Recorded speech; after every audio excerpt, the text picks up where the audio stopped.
एक गरीब परिवार अपना गांव छोड़कर शहर में रोजगार और अपने बच्चों की पढ़ाई के लिए शहर में आया था। रोजगार और बच्चों की पढ़ाई अच्छी चल रही थी। अभी वो परिवार किराए पर रह रहा था। काफ़ी समय बीतने के बाद उस परिवार ने घर लेने का फैसला किया। कुछ उनका अपनी मेहनत से कमाया हुआ था और कुछ गांव की ज़मीन थी। जमीन को बेचकर इतना रुपए इकट्ठा हो गया था कि रामपाल सिंह ने अपना खुद का घर बना लिया था। पूजा पाठ करने के बाद रामपाल सिंह ने नए घर में प्रवेश किया।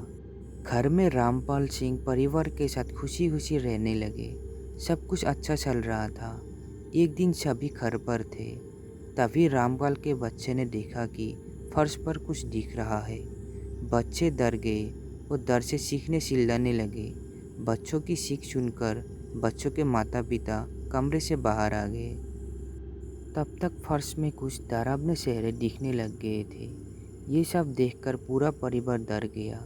फर्श पे डरावने चेहरे उभरता देख रामपाल अपने परिवार को लेकर घर से बाहर निकल गए। रामपाल ने आसपास रहने वाले लोगों को सारी बात बताई। पड़ोसियों में से एक बुजुर्ग बोला, अपने घर में प्रवेश करने से पहले पूजा पाठ हवन आदि करवाया था कि नहीं? रामपाल ने कहा, जी हाँ, पूजा पाठ तो हमने करवाया था। तब उस बुजुर्ग ने रामपाल को सलाह दी कि आप एक बार फिर से अपने घर में पूजा करवा लो। हो सकता है कि पहले की गई पूजा में शायद कोई कमी रह गई हो, जिसकी वजह से ये सब हो रहा है। रामपाल ने बुजुर्ग की बात मानकर एक बार फिर से अपने घर में हवन यज्ञ आदि करवा कर रहने लगे। पूजा होने के बाद सब कुछ शांत हो गया। रामपाल को लगा कि बुजुर्ग ने ठीक ही कहा था। पहली पूजा में शायद कुछ कमी रह गई थी, जिसके कारण ये सब हो रहा था। अब सब कुछ ठीक हो गया है। अब सभी निश्चिंत होकर रहने लगे। कुछ दिनों तक तो सब कुछ ठीक चलता रहा, लेकिन एक रात दोनों बच्चे अपने अपने कमरे में सोए हुए थे। रामपाल और उनकी पत्नी अभी तक जाग रहे थे। अचानक उनकी नज़र फर्श में हो रही हलचल पर पड़ी। उन दोनों ने देखा कि फर्श में फिर से कुछ आकृतियाँ उभरती आ रही है। ध्यान से देखा तो दोनों पति पत्नी पहले की तरफ फर्श में डरावने चेहरे दिखाई दे रहे थे। चेहरे इतने डरावने और बड़े होते जा रहे थे कि कोई भी उन्हें देखकर डर के मारे बेहोश हो जाए। देखते ही देखते वो चेहरे खौफनाक हंसी हंसते हुए फर्श से बाहर आने लगे। उनका आकार बहुत बड़ा था।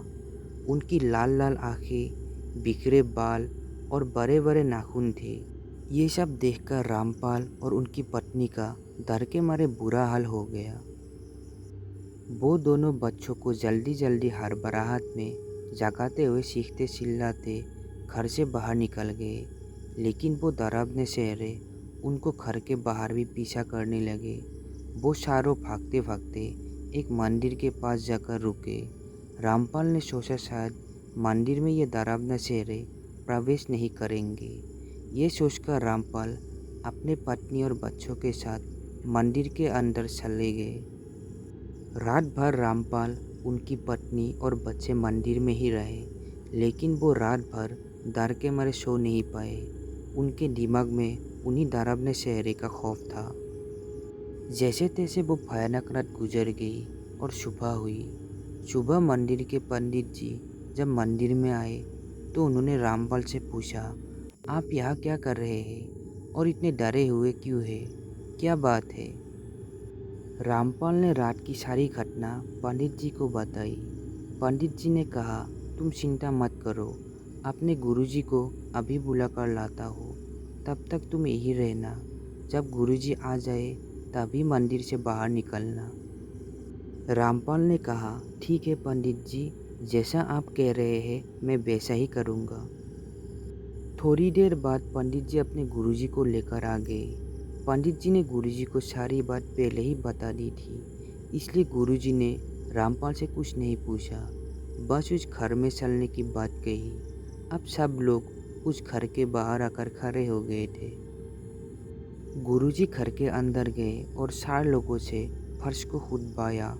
जैसे ही फर्श 3-4 फुट खुद गया, गुरुजी बाहर रामपाल के पास भाग कर गए और कहा, तुम कब से यहाँ रह रहे हो? रामपाल ने कहा, करीब 9-10 महीने ही हुए होंगे। क्यों गुरुजी, आप ऐसा क्यों पूछ रहे हैं?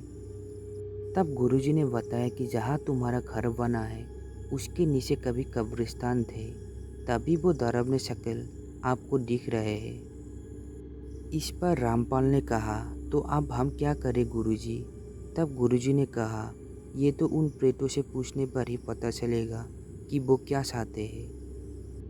गुरुजी ने काफ़ी सिद्धियाँ प्राप्त की हुई थी, इसलिए उन्हें भूत प्रेतों से बात करना भी अच्छे से आता था और उन्हें सबक सिखाना भी।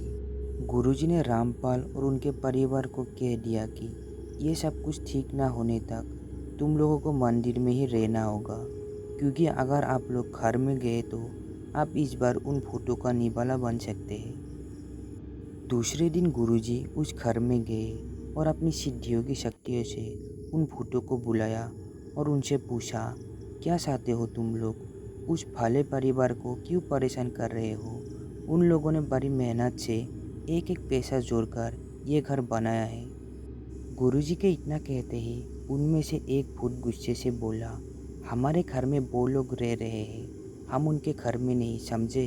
अब तुम भी यहाँ से चले जाओ, वरना तुम्हारा क्या हाल होगा ये तुम सोच भी नहीं सकते। उस भूत के इतना कहते ही गुरुजी वहाँ से चले गए और मंदिर में जहाँ रामपाल थे वहाँ पहुँच गए। गुरुजी ने रामपाल से कहा, आप उस घर को छोड़ दो, किसी और घर में रह लो। रामपाल ने गुरुजी को बीच में टोकते हुए कहा, आप ऐसा क्यों कह रहे हैं गुरुजी? हम कहाँ जाएंगे? बड़ी मुश्किल से हमने वो घर बनाया है, ऐसे कैसे छोड़ दे?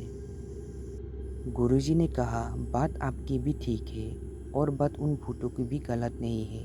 वह कब्रिस्तान है, यानी प्रेतों का घर। आप कोई आपको आपके ही घर से निकालेगा तो आपको कैसा लगेगा? इतना सुनकर रामपाल निराश होकर अपने गांव चले गए। अब वो घर खंडर बन चुका है। तो दोस्तों, आप लोगों को हमारी आज की ये कहानी कैसी लगी कमेंट में ज़रूर बताना। अगर आपके पास भी ऐसी कोई कहानी है जो शेयर करना चाहते हैं, डिस्क्रिप्शन बॉक्स में मेरा ईमेल आईडी है, तो उस पर शेयर कर सकते हैं।